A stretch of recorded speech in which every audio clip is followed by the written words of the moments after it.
yana bir xalqaro musobaqaga mezbonlik qilmoqda. Unda mohir sportchilar pichoq uloqtirish bo'yicha jahon chempionligi uchun kurashni boshlashdi. Dastlabki kun tafsilotlari bilan Feruza G'aniyeva tanishtirib o'tadi. Ayni vaqtda mamlakatimizda nufuzli sport tadbirlarini tashkil etish orqali O'zbekistonning jahondagi mavqeyi yuksalib bormoqda. Sportning pichoq uloqtirish turi bo'yicha tashkil etilgan jahon chempionati bunga yaqqol misoldir. Pichoq uloqtirish bo'yicha ilk xalqaro musobaqa 2021-yil Serbiyada, 2022-yil esa Rossiyada o'tkazilgan. Mamlakatimizda bo'lib o'tayotgan musobaqa 3-jahon chempionati bo'lib, unda dunyoning 18 mamlakatidan tashrif buyurgan sportchilar o'zaro kuch sinashmoqda.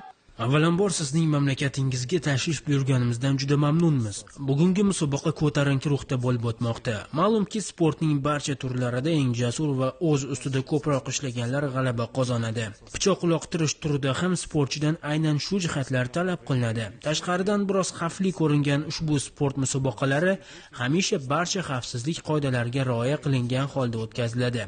Shu vaqtgacha bo'lgan chempionatlarda hech bir sportchi hali jarohat olmagan. Bu sport hozirda Rossiya, Serbiya, Belarus, Xitoy mamlakatlari sportchilari eng faol hisoblanadi. O'ylaymanki, O'zbekiston vakillari ham bu borada yuqori natijalarni egallashadi.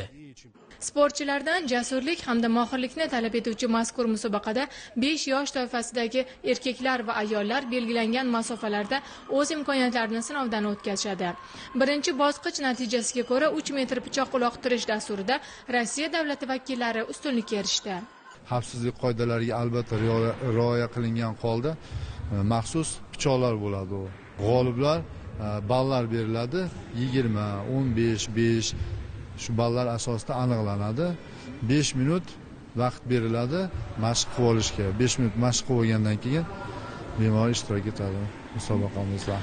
Yurtimiz hamda jahonda sportning pichoq uloqtirish turini rivojlantirishga qaratilgan ushbu jahon chempionati eng mahoratli sportchilarni saralab olishda hamda o'zaro do'stlik aloqalarini mustahkamlashda ham katta ahamiyatga ega.